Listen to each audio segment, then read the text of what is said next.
Their uncle and leader, one of the most talented and creative minds, Uncle Wole Soyinka. No conspiracy anywhere. I did it. When they brought the question of renovation to my desk, I remember the journeys that we had together and the gains that I shared with you. Your contribution to our courage, nation building, freedom. Yes, in some cases, unrewarded talents is a proverb. But you are our jewel, our talent. Whether proverb or being, you are one of the greatest assets of the world, the continent, and the country, Nigeria.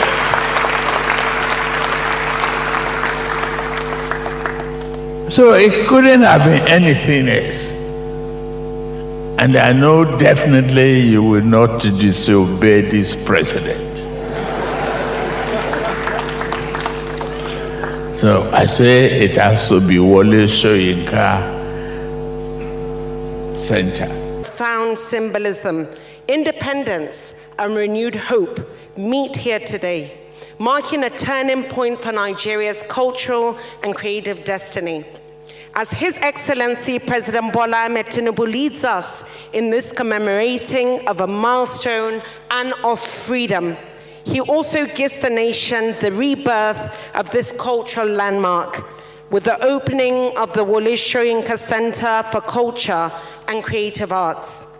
As it has never been done before, we are blessed to have a president who is very intentional and very deliberate about establishing a ministry dedicated solely to the creative industry. It has never been done before in the history of Nigeria, and who has also been quite passionate about the economic expansion abound in this sector and to empower the teeming youthful population of this country. His presence here today really does testify to that passion and determination to give every single creative youth in this country a platform.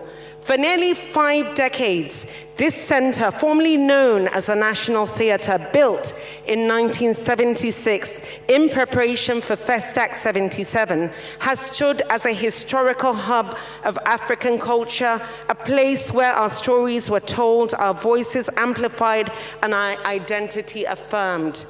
This theatre is the virtue, the ideal of every single Nigerian.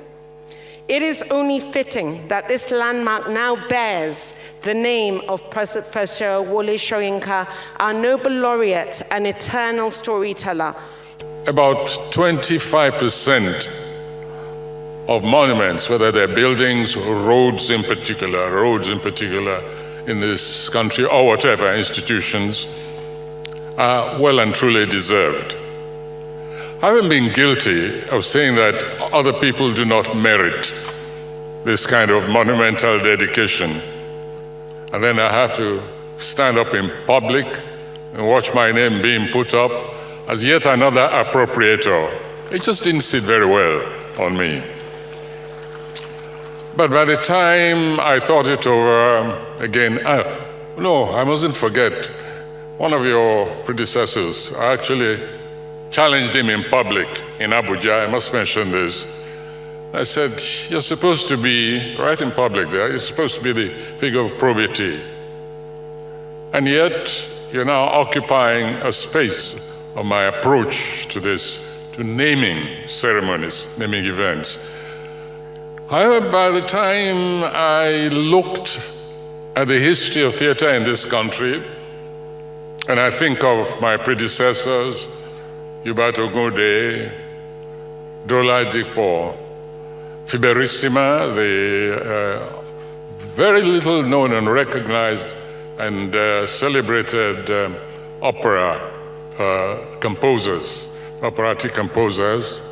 Think of Akinyuba, also musician, composer. Think of Akpavot, another one.